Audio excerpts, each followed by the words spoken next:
Great. Okay, good morning, everybody.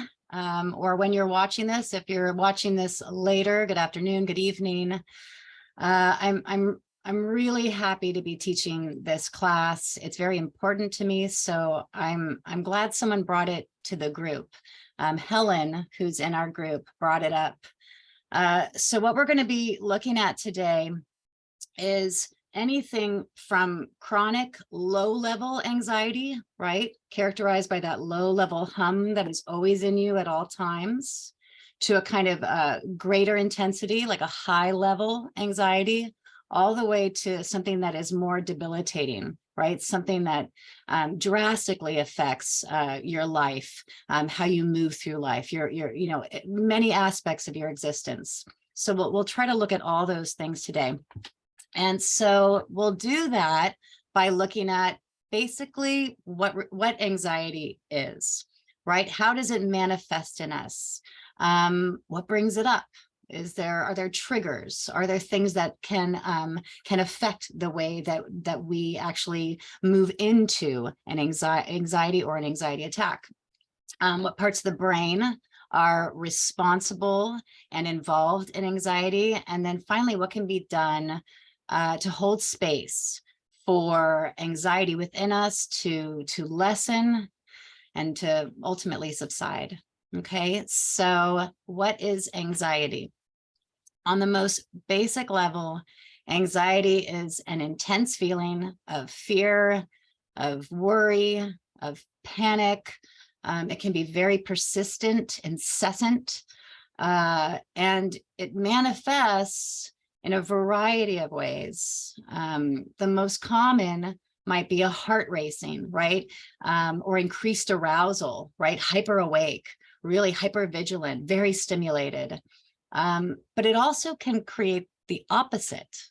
It can make someone feel really lethargic, right? Want to sleep all the time. This also is common, admit.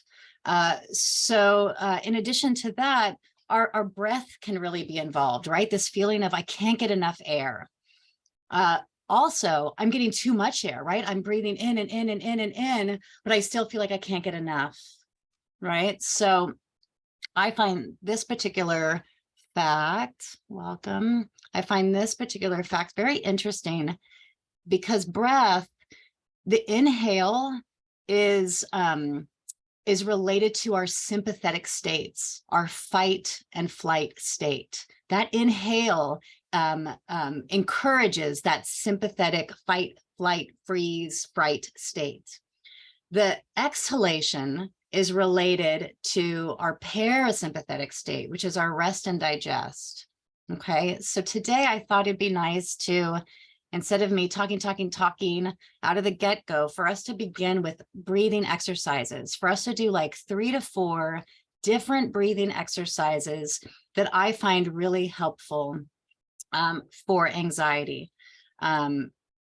Before anxiety comes on, during, and certainly after as well.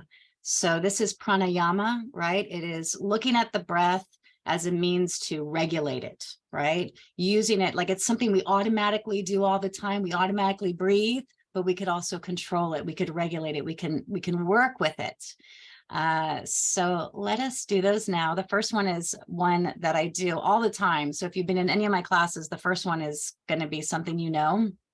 And then the other 3 might not be something we've done before, but you might also know. But we'll do them together. So the first one is the breath square. It's simply breathing in on a 4, a count of 4, holding that breath on a count of 4, exhaling on a count of 4, and then holding again on that exhale, a count of 4. And then we do it again. So they call it a breath square because it's like inhale 4, hold 4, exhale 4, hold 4. So we're just going to do it 3 times together. And as I do it, I'll speak aloud as well. So go ahead and find yourself in a comfortable position, your eyes closed or your gaze lowered if that's more comfortable for you. Your neck is free.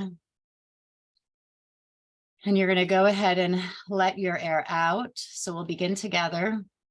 You're going to inhale on a 4. Inhale, 1, 2, 3, 4, hold, 1, 2, 3, 4, exhale, 1, 2, 3, 4, hold, 1, 2, 3, 4. Through the nose, inhale, 1, 2, 3, 4, hold, 1, 2, 3, 4, exhale through the nose, 2, 3, 4, and hold, 1, 2, 3, 4. Last time, inhale, 2, 3, 4, hold, 1, 2, 3,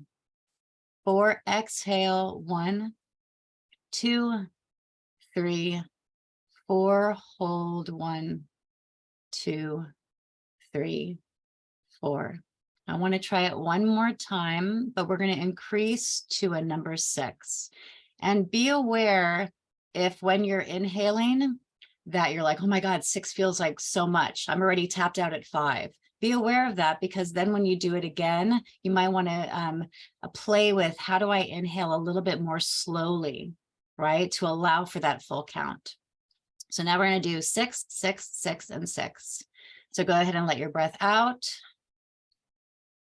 Inhale, 1, 2, 3, 4, 5, 6. Hold, 1, 2, 3, 4, 5, 6. Exhale, 1, 2, 3, 4, 5, 6. Hold, 1, 2, 3, 4, 5, 6. Let's try it on a 7 last time. And inhale, 1, 2, 3, 4, 5, 6, 7. Hold, 1, 2, 3, 4, 5, 6, 7. Exhale, 1, 2, 3,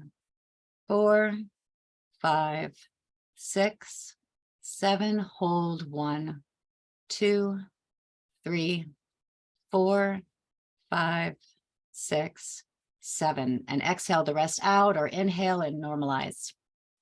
Okay, so that's the first one. Also, really take note if that made you anxious, right? If that idea of increasing the number made you feel uncomfortable, just take note of it.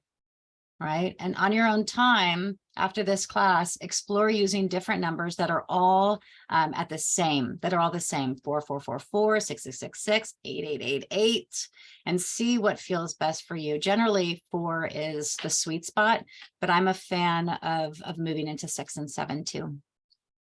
The next one is, well, the next 2 are really about nurturing that exhale. Right? Because remember that exhale is all about getting into that parasympathetic state. And when we're in high anxiety, we're going into that sympathetic state. So in order to calm down, we want to be in the exhale. So the second one is really, really simple. You're just changing the count. You inhale on a count of 4, you exhale on a count of 8. Generally with this one, you're going to want to admit, you're going to want to admit. Welcome, welcome, welcome. Okay, you're going to want to start with lower numbers, right? Because it might be more difficult to, you want to build up, we'll say that. Okay, so let's try it so that we inhale on a 4. We know what that 4 feels like. So we're going to inhale on a 4 and we're going to exhale on a 6. The second time we do it, and I'll prep you. So the second time we do it, we'll inhale on a 4 and exhale on a 7. The next time we do it, we'll inhale on a 4, exhale on an 8. We'll just explore what that feels like. Okay. So again, readying and getting into a comfortable seated position with your eyes closed or lowered gaze, shoulders relaxed, heart open, neck free. We don't have anything else to do right now. Okay.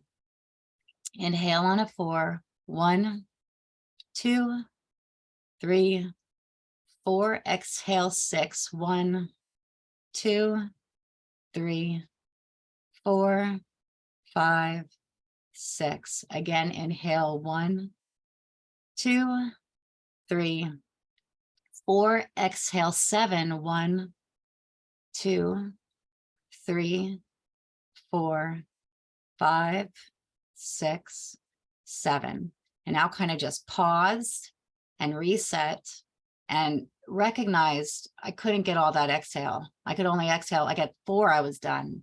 So just kind of be aware of that and think, okay, I got to do a little differently, right? I'm going to have to like slow down my breath. I'm going to have to control that exhale through my nose in order to get to an 8. And that means that 4 also can be very expansive, right? It's a shorter count. So we're going to do it one more time, breathing in on a 4 and then exhaling on the 8. Okay. So letting it all go. And we're ready to inhale. And 1, 2, 3, 4. Exhale 8. 1, 2, 3, 4, 5, 6, 7, 8. And then let that go. We would do this much more if this was just the sweet spot and this is where we'd be staying today, but we're going to move into other stuff too. So again, that's your next tool. The final one, also nurturing that exhale, is something, if you've done yoga before, you know, there's that kind of quick breath through the nose that can be really invigorating. The one that's like, right? When you're pushing that exhale out, very invigorating, not necessarily, for some people, it works differently, but not necessarily something you would want to do to cultivate a calming state. So instead, what I do, it's almost like, it's not like I'm forcing calm, but in a way, I'm just kind of saying down, down, down, down. So I'm really, with effort, I'm pushing on my exhale, right? So instead of it being done rapidly, I'm going, and I'm really nurturing, and have a tissue ready. I'm really going to nurture that exhale, right? And even though it might feel invigorating at first, the more I do that, I might only have to do like 5 or 6. It calms me down, and it might even make me feel a little bit more awake, but I feel awake and in the present moment and not spiraling out into a more anxious state or a more anxiety driven state, right? I'm bringing it down. So we're going to try that right now.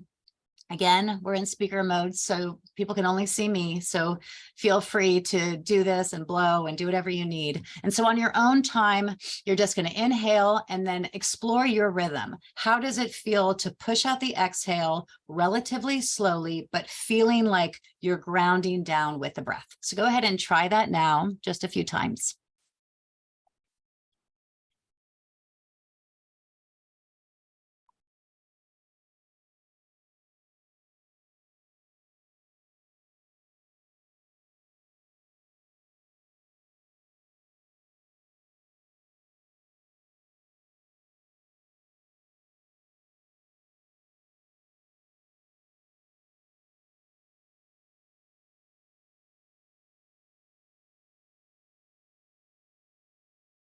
Great.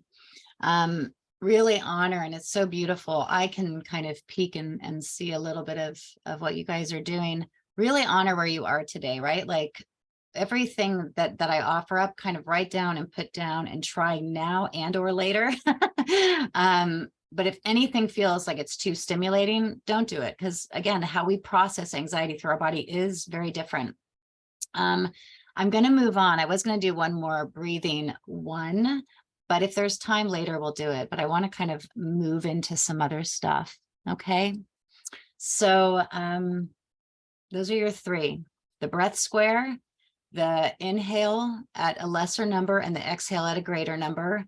And then finally, the third one is a pushing out more forcefully, but slowly to try and ground down into the earth and into this reality state.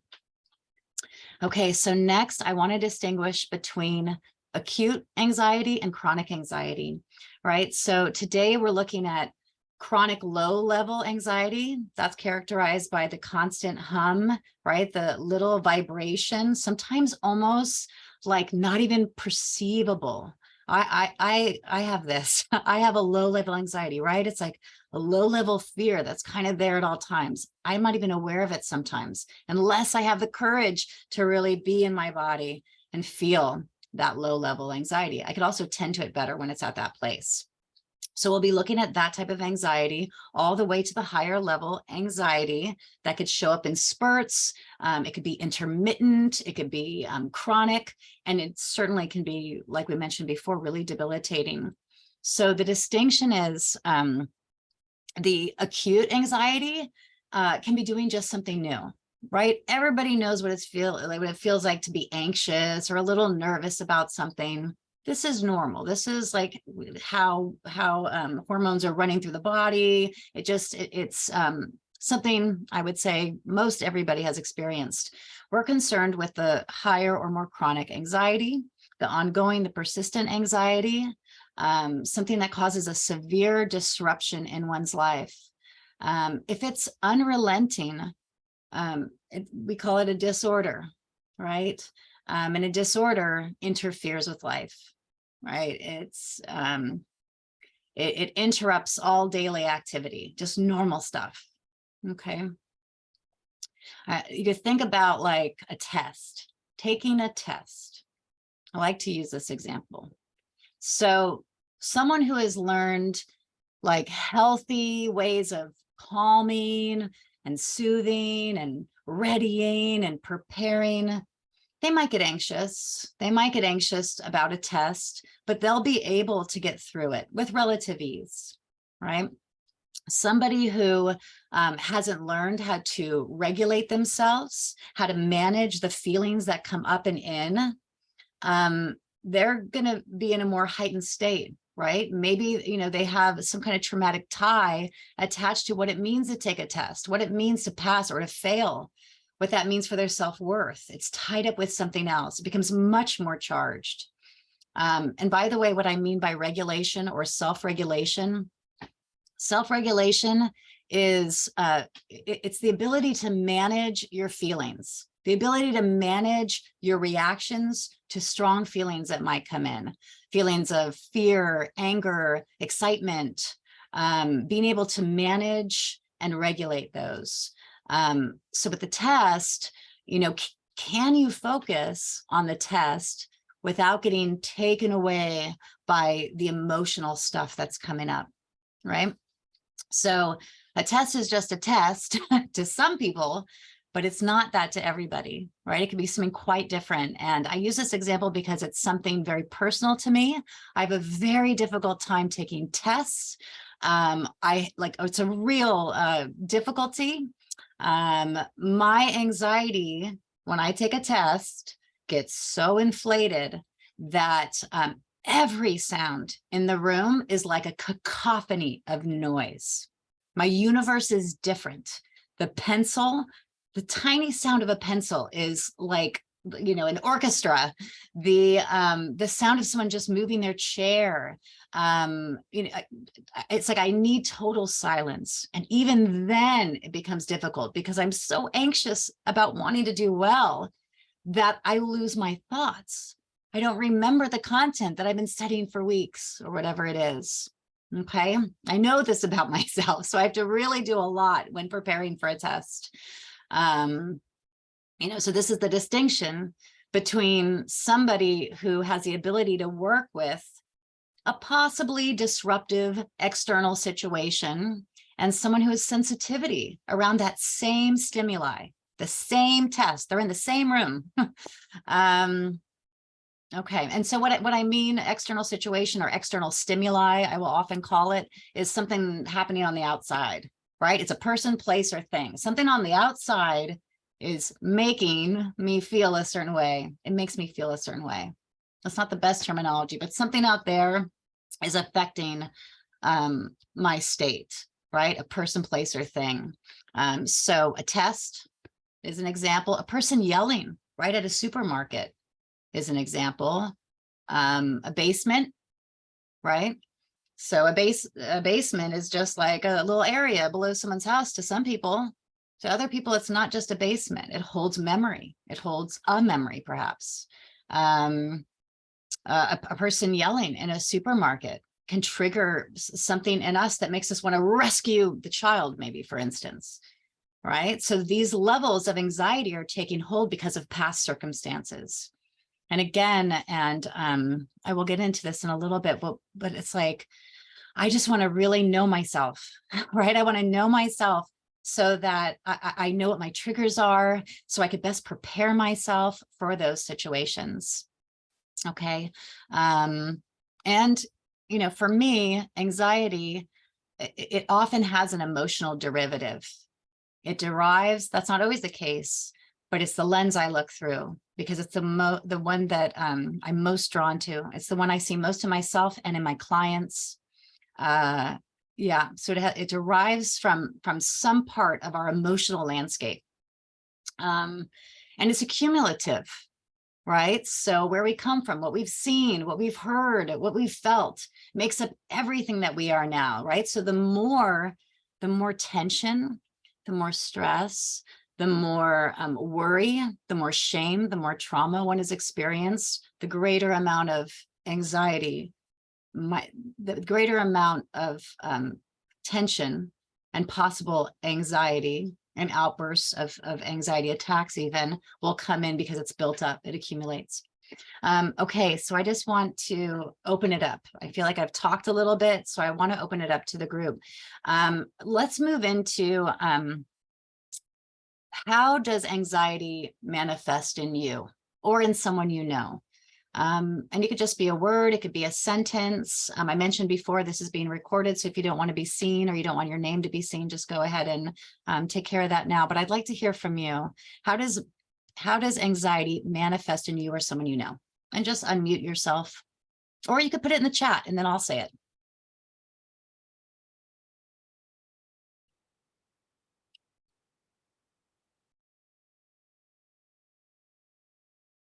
I'll give you an example to kick you off. I'll kick you off. For instance, when I have anxiety coming in, I lose my mind. I lose my thoughts. I have access to, you know, it's like I just get nervous. I get nervous and I can't, my cognitive function is just not on. That's something that happens to me. And when you think about it, when you unmute right now or write it in the chat, think about what happens to your outer body, what happens to your inner body, stuff like that. All right, whenever anybody's ready.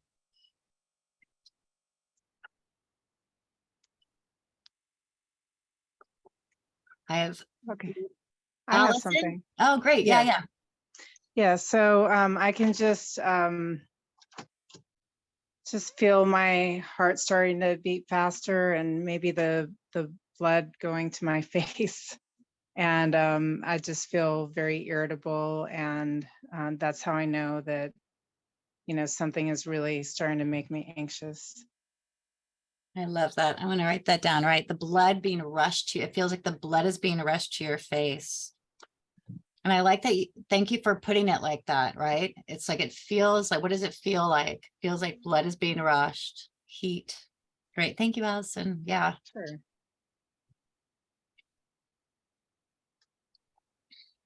Lori. So right before, here's the universe playing out. I was walking just a little while ago. I didn't realize that you were having this for some reason. And I saw on Facebook that you had said something and it was happening. And I was in the middle of so much anxiety. And I'm like, oh my God, this is like perfect. And for me, it feels, first of all, I can't feel anything from like the chest down. It's almost like everything is, the energy is so raised up.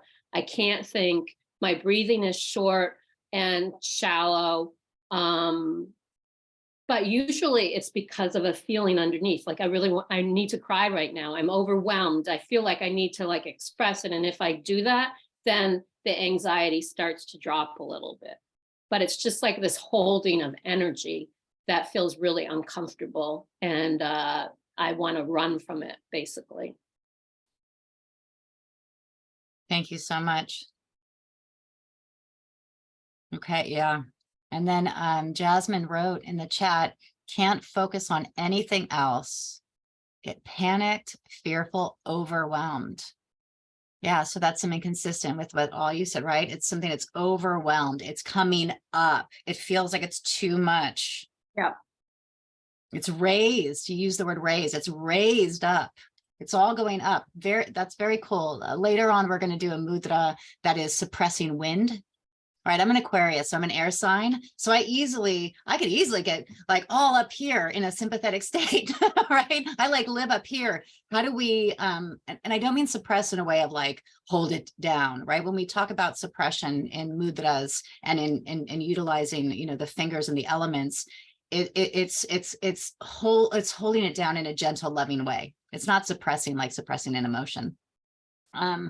But sometimes, yeah, if everything is out here and up here in the world, we have to bring it, we need to bring it back down to feel safe again, to feel our bodies again, to feel our heart again, to feel below. I like that you said that too. Everything's coming up. I'm up here.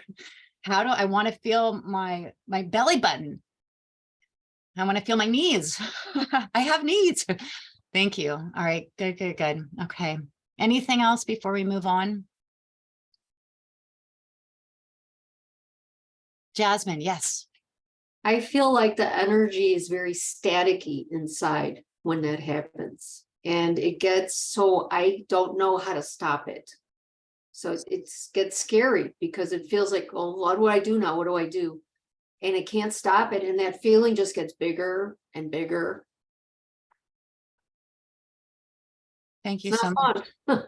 It's no fun. It is no fun.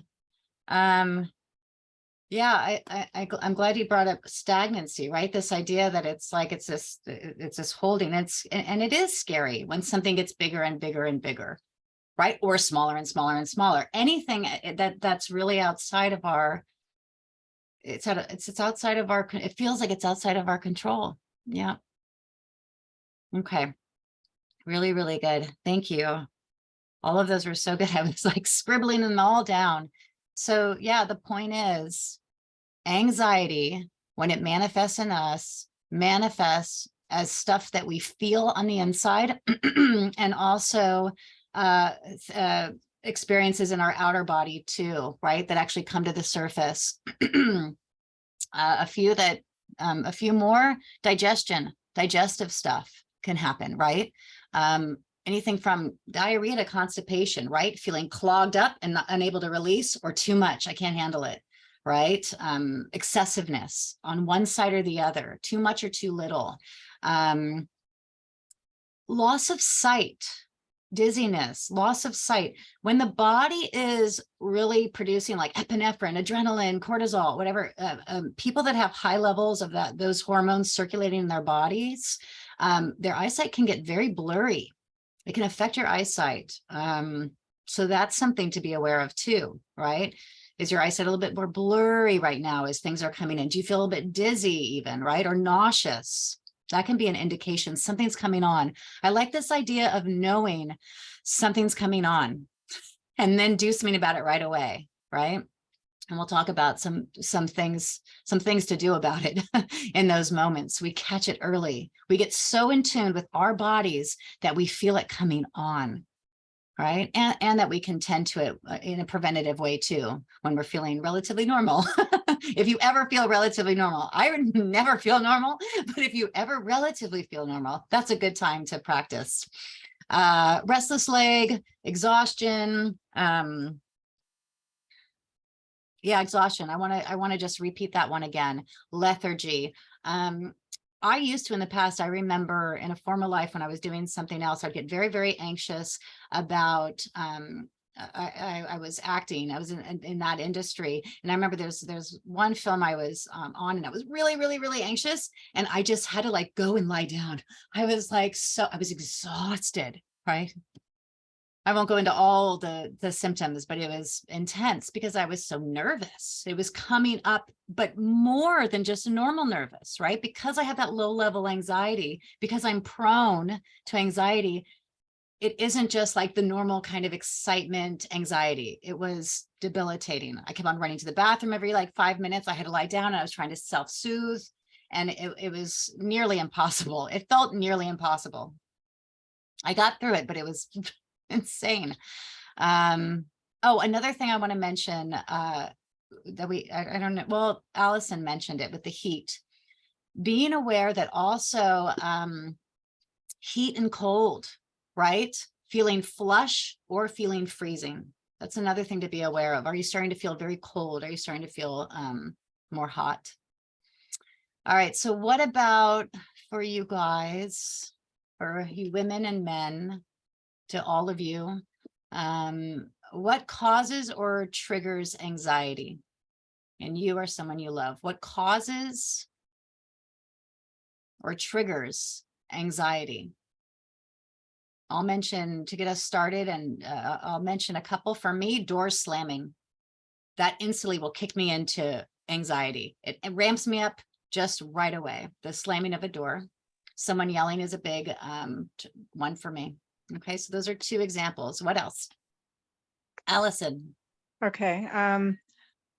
For me, I tend to be a very generous person. And so when people, AKA me, my kids, or yeah, especially them, when I feel like they are taking advantage of me and not doing their part, not meeting my minimal expectations when I've done, so much, that starts to make me feel anxious, especially because it affects my work schedule or things that I have been planning to do for myself. And that's self-care time. So when they take advantage and encourage upon my self-care time that helps keep me grounded, then I get really anxious. Really good. Right. Someone coming into your time. You have 2 kids and the time that you have for yourself. Yep. Thank you, Allison. Jasmine. I would say withdrawal when someone is, I don't know, someone I care about, I don't hear from them, and it just feels like they've withdrawn. The silent treatment, that's terrible.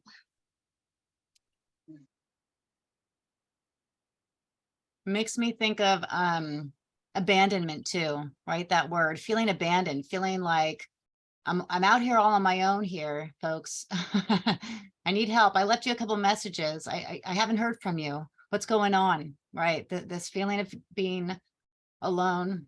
And like you said, I like those that someone is withdrawing. Right.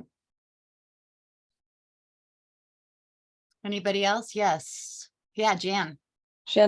When my expectation is not met by the outcome that I thought it was going to be, and I've learned not probably as well as I might, but to not put an outcome on our expectation of an outcome, because it's going to be what it's going to be. We can only, I'm only responsible for my reaction to it. I don't have any control of other people's stuff. It's their stuff, and keeping their stuff away from my stuff. And when I was a manager, I had to learn that really well, because, you're managing people, and I had to determine whether it was my stuff or their stuff. And I was young. I like, what am I doing?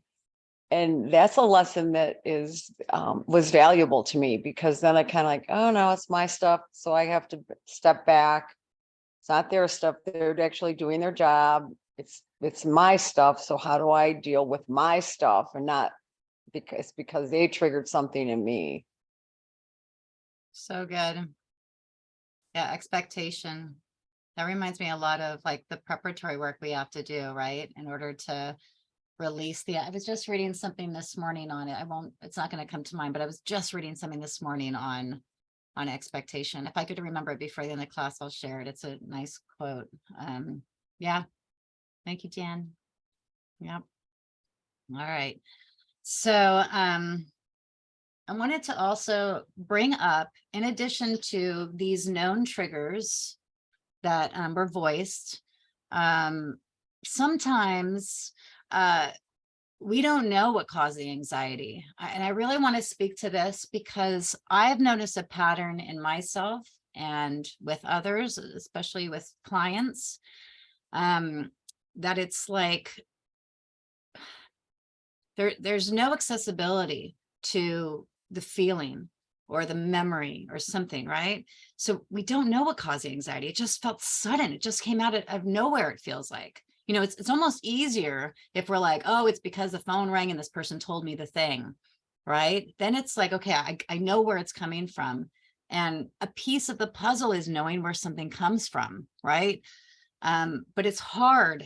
So I recommend, if you can, cultivate using your brain, and do this very gently and lovingly because it can cause greater anxiety for sure.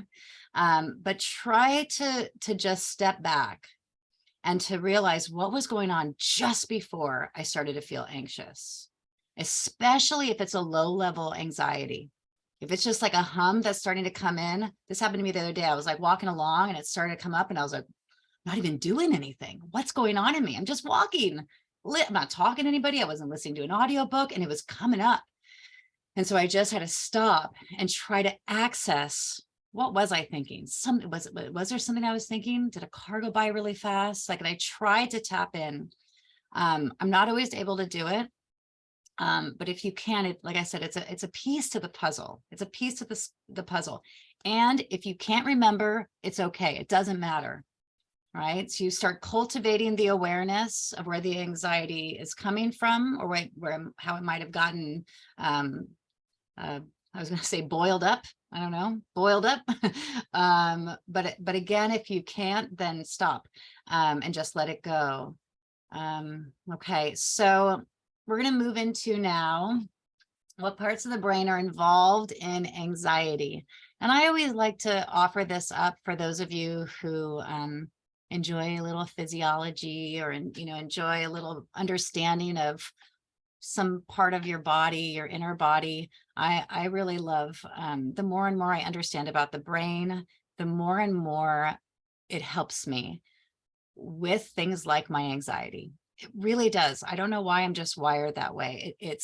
And maybe it's because I'm so out here, right? So when I start to study and take classes and learn, I feel like I know, like I have knowledge, like I have, it grounds me. It makes me feel like I can do something about it. It's very grounding for me. So that is why I offer it up usually in the classes.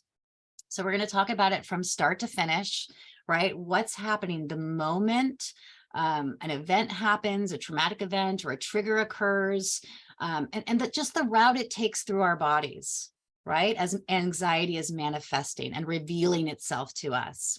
So we begin with the event, the person, place, or thing. It could be outside of us, right? It could be the kids. It could be somebody yelling at their kid in a grocery market. It could be someone cutting us off. It could be anything. It could be something very, very minuscule, right? That is stirring something up. It could be on the outside, or it could be something from within, right? Maybe a memory, or you're triggered in some way, something coming from inside. This is a stimuli, right? An external or an internal stimuli. That internal stimuli, by the way, was once external, right? But now it's living inside of us. Okay. So we have that external stimuli. It was first felt or seen or touched or heard, tasted, right? We experienced it. We take that experience and it travels through our nervous system, our central nervous system. So it travels up what I will call the information highway, our spinal cord. So this information is going to travel in, go up our information highway, our spinal cord, and go to our brain. Once it's in the brain, that detector of stuff is the thalamus, right? So that thalamus now is receiving the signal. It's gotten the signal from the external or internal stimuli, and it's going to send it up and out. When it sends it up and outward, it goes into the cerebral cortex. This is if you were looking at a brain, all those folds, right? This is where things are lighting up. We call it the gray matter, right? This is where all those folds are when you see pictures of the brain. This is where things are firing. This is where processing is taking place. It's also shooting down into the amygdala or the amygdalae, right? I'll show you a picture in a little bit. And when it shoots down there, the amygdala detects stress, detects fear, detects a threat, right? It detects that something is stressful, fearful, painful from the outside. It receives that message. Then it's going to do something about it. But before I say that, I want to say one more thing. There's another part of the brain that we want to be aware of when looking at anxiety, and that is the simple fact that there's a left and a right side of the brain, okay? So in between that left and right side of the brain is what is called the corpus callosum. And this is the area where there's like a lot of nerve fibers that make it so connectivity can happen between the left and right hemisphere, right? So all those nerve fibers, corpus callosum, is making it so this can happen on either side. I'm just remembering a technique that I learned from someone years ago about crossing over. I've done it in some of my other classes to help initiate, doing an external thing to help initiate that connectivity between sides. So those nerve fibers are making it so there's communication between the left and the right. This is very, very essential, as one side is more rational. The other side is more emotional and intuitive, right? So the left brain is controlling the right side of the body, right? Very logical, rational part of the brain. The right side of the brain controlling the left side of our body is more intuitive, imaginative, emotional. In other terminology, it might be called the feminine and masculine aspect or the yin yang. So this plays a part in the processing of this stuff that can bring up anxiety, right? To what degree are we able to access the parts of our brain that are a little bit more rational, right? So to reiterate, something happened out there or in here, like a memory that started once out there, and it was processed through the body, spinal cord, brain. The thalamus shoots it upward and down, downward to the amygdala. The information is processed as a threat. Something's wrong. This is not good. I'm really scared. I'm really worried. I'm really worried. I'm worried. I'm worried. I'm worried. That in the moment, hormones, right? Because the amygdala is like, hormones are shot out. They are signaled. They are released for fight, flight, fright, freeze, faint, right? All the F's, right? And that shoots out because as we experience the symptoms of anxiety, we lose our thoughts. Remember how I said I lose my thoughts? We also get sweaty. We might feel like we have to faint. Our heart will race. Those are coming from the hormones, those symptoms, right? The hormones that are being released. But my cognitive reasoning, my rational brain is offline. It's offline, and it should be offline. If I was in danger, I don't want to be thinking like, is that a bear in front of me? Like, no, like that instinct to turn this off and run is so vital. It's like, it keeps us alive. There's something I'm going to share. I'm going to read with you right now. A New York University psychologist and neuroscientist.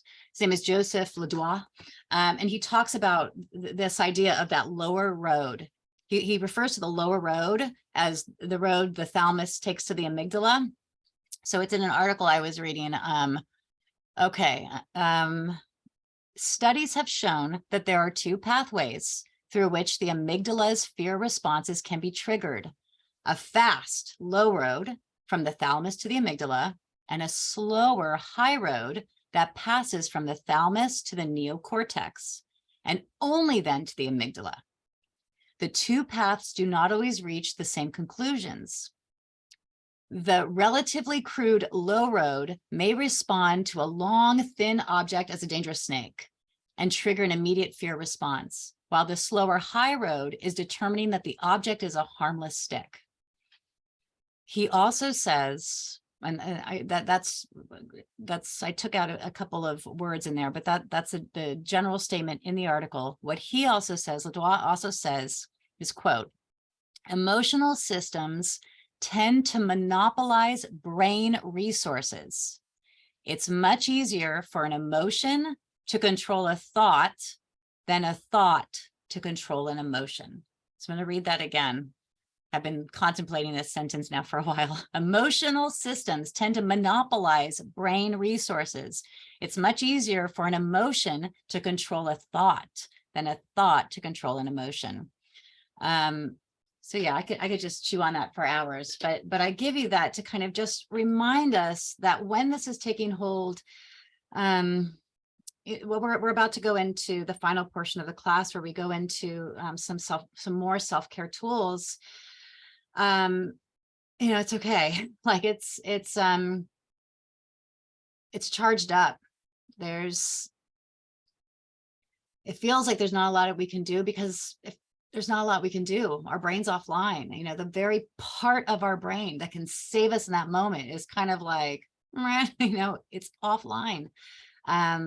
What we will do in these next exercises is try to calm the mind and body. We do it with breath too, like we did earlier, but we try to calm the mind and body to get to a place where from that state, we actually regain access to our brain, our functioning, rational brain. So I'm going to move into reflexology. I'm calling it reflexology, but it's kind of an adaptation because we're not using traditional reflexology techniques, but we are going to be applying pressure to the thalamus. Well, first we're going to do the spinal cord brainstem, and then we're going to move into thalamus and amygdala. Those are going to be our three areas done in a slightly different way than you would if you're a reflexologist. They'll be different, but they're reflexology points. And I will say with anxiety, bottom up is a powerful way to go, right? The top down, what's referred to as top down is like therapy, talk therapy. Bottom up is safe touch, right? And other things too, but safe touch and reflexology is, I find, one of the safest touch we could give to self and to clients, to others, to family too. All right, so I'm going to share my screen to show you what area we're going to be doing, and then we'll do it. So share screen. All right. So let's do that. And I'm going to move this guy, which you probably can't even see, but I can. Okay, so we have two things here. I'm using this this is actually for my spine chart, but I want to show you here. This is the intermediate or the middle phalanx. So in your finger, you got the tip, and then you got the middle bone area, and then you got a lower bone area. This middle bone area is the area that's going to be applying pressure. That's what we're going to be using, okay?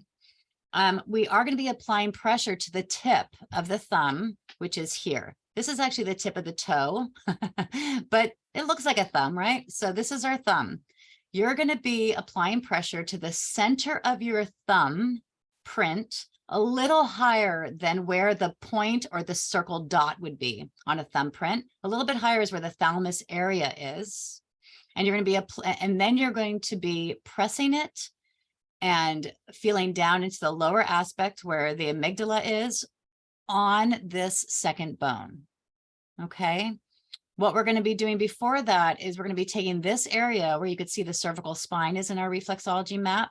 We're going to be taking that area and actually rubbing where the top of the spinal cord brainstem area is. So we're going to do that together again. Okay, so your reflexology map.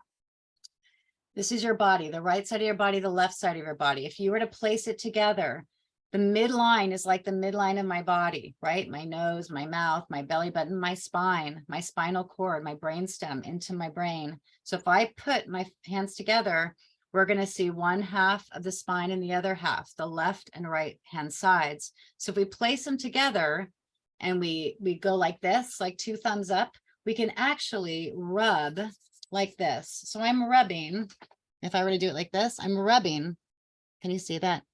These sides. You could do it however slow or vigorously you want, but I'm stimulating and giving attention to the part of my body that is the upper spinal cord brainstem area. So I'm doing that first because that's the travel way up to the brain. I'm going to lower my shoulders because they're already coming up. And maybe I'm going to slow down, right? It's a little too fast. And now I found my rhythm, right? It's a slower rhythm. Once I've done that, it's almost already kind of in view, but what I'm going to do is I'm going to take that tip and I'm going to press it against this bone. So I'm literally just going to do like that. And what I can do is I could just press and hold, press and hold, press and hold. And I'm going to do both at the same time.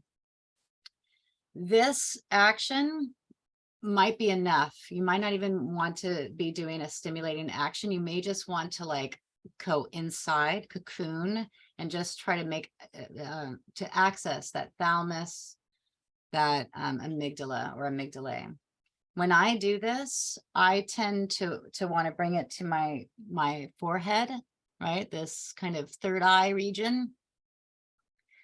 Especially if there's too much out here. If I'm alone, if I'm at home, if I wasn't with you guys and I was feeling anxiety right now, I would do this.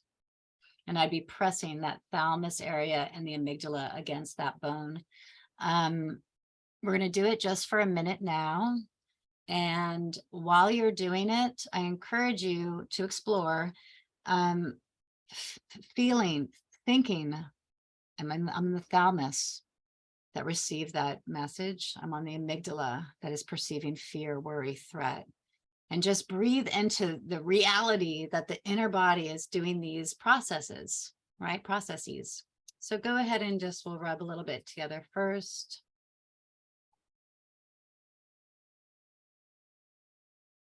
And then you settle in and pressing on the thalamus and the amygdala.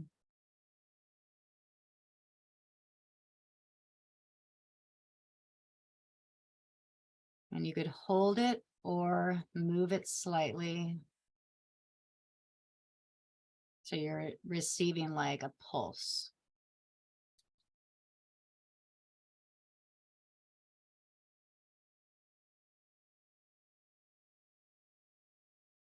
It calms me down to look at my hands that are in my lap. It calms me down also to have my eyes totally closed and at my third eye, right? Like a fetal position, right? It's like you're cocooning in, very self-soothing. And go ahead and release that when you're ready.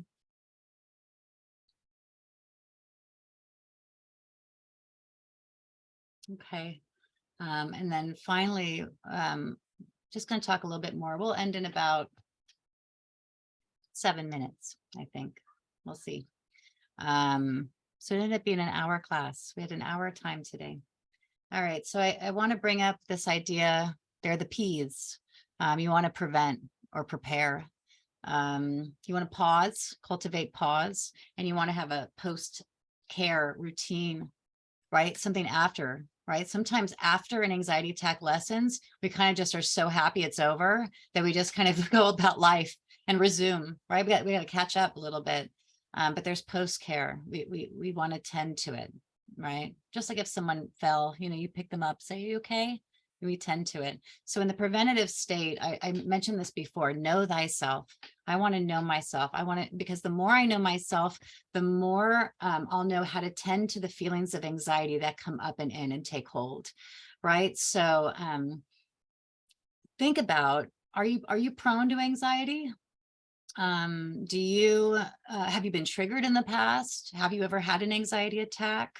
Are you concerned one might happen because of maybe recent information like a death of a family member, or a memory that is feeling more haunting lately, or an unhealthy environment, maybe a triggering environment at work, perhaps, that you're in?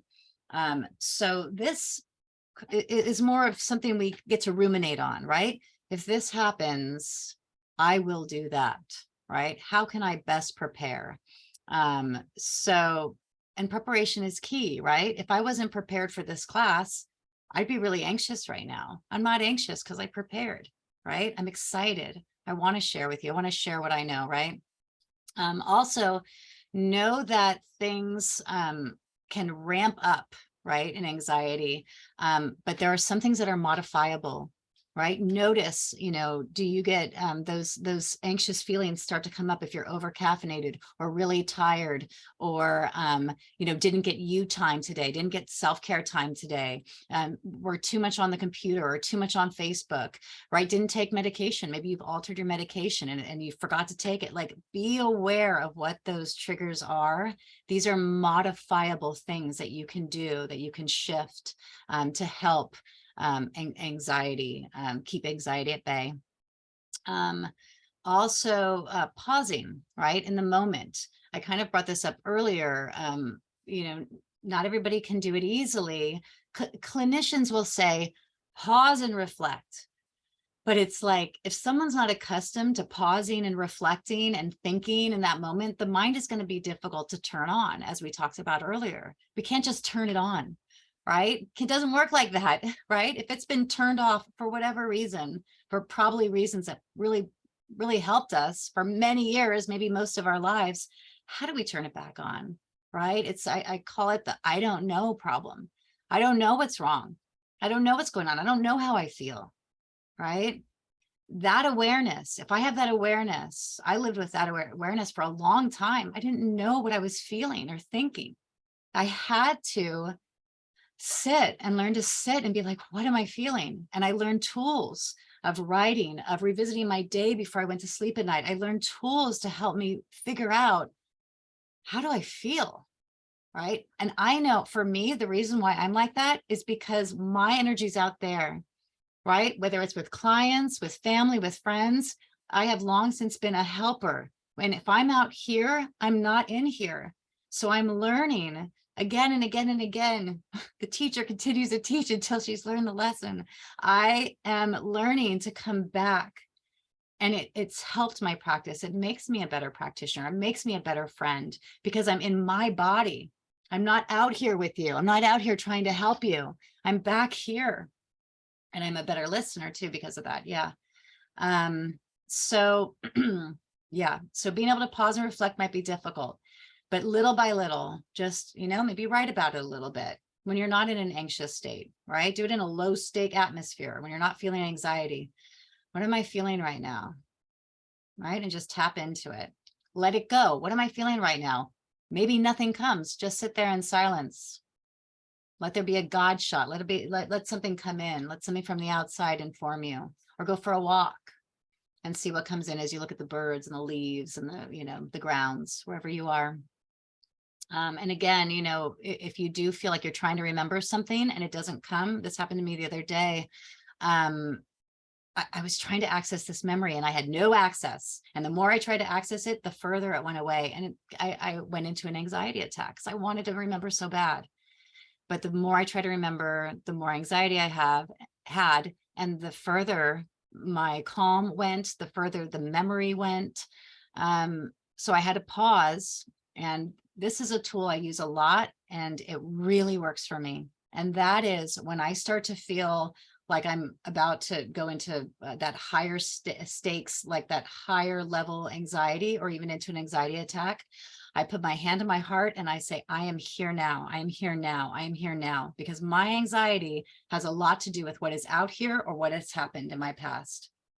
If I am here now, I am here now. I'm in my body now. I'm here now. I don't feel good, but I'm here. I'm here now. The more I say it, and if you could say it aloud, the better. The more I am here now, the more I drop into my body. Okay. And speaking that mantra again and again and again, it makes it happen, right? It's recreating your monologue, recreating your mantra, as it were. Yeah, so you're changing the monologue. And also, because we just said peas, I'll also say, for those of you who pray or who don't pray, pray is an option. Prayer is an option. And prayer could be going for a walk. It could be praying to God or something you believe in, something outside yourself, but it could be nature. It could be something bigger than yourself, the sky, the ocean, a mountain, right? Praying to something outside yourself can be very powerful. Yeah. And then finally, we're going to end with 3 more tools, and then we'll move into our Thursday. So 3 more tools. They're all very simple hand positions, 2 mudras and universal position. So the first one is Anjali. Anjali is this. It's known as the prayer position. Anjali in mudra therapy. Gasho, for those of you who do Reiki, this is hands in gasho. This is a position that helps people. This position doesn't always help me, but it's something that helps many people. So this is an option. What helps me more is the next one, which is universal position in Reiki. That is placing 1 palm on my heart and 1 palm on my solar plexus, right? The base of my sternum, in between my chest breast area, down a little bit. That helps me, especially because I feel a lot of my anxiety at the level of my solar plexus, right? So that's universal position. And finally, we're going to do it's called the Vayu Mudra. And this is the one I was talking about earlier, about it's suppressing the wind, right? That kind of like exterior. I think about this with anxiety. It's out here. How do we bring it down? So to suppress an element, we actually hold a finger down. So I don't know how much we've done this in other classes. We do a lot of mudras that meet fingertips. This one, we're suppressing the element the finger represents. So this finger represents wind. So if we put it down and hold it down with our thumb, we are then suppressing that wind element. This is good for sleeplessness, for anxiety, for stress, for any overactive nervous system. So we're going to just hold it for 1 minute. And just breathing in, I'm holding it up like this so you can see, but you could actually place it on your lap. You could place it hands down on your lap or hands up. You could try it with just one or the other. It's up to you. You can make it more relaxed, right? So it's just kind of at your sides.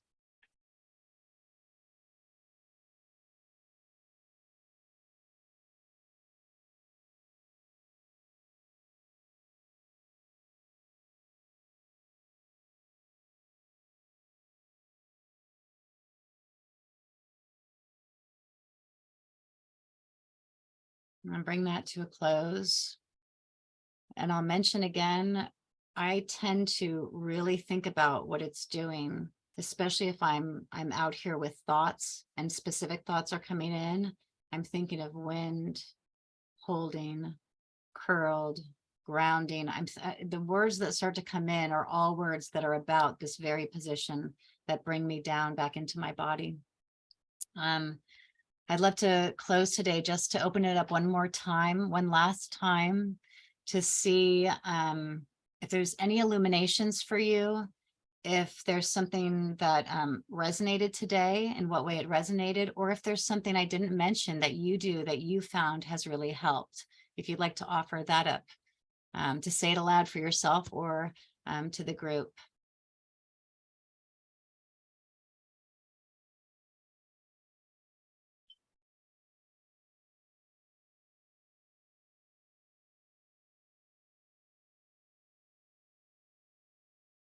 All right. You guys feeling at least a little relaxed? Okay. Yay. The nods. Okay. I'm going to end with just one more thing.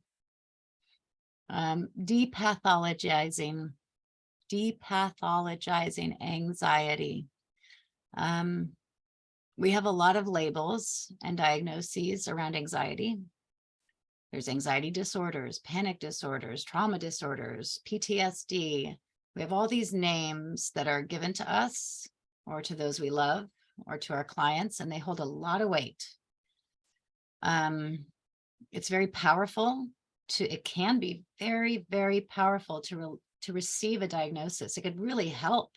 Candida is a great example. For years, people didn't know what was going on, right? They were turning to their doctors, and the doctors said, there's nothing wrong with you. So when they finally identified this thing called Candida, people could exhale. They're like, oh, that's what it is. Okay, I could do something about it now.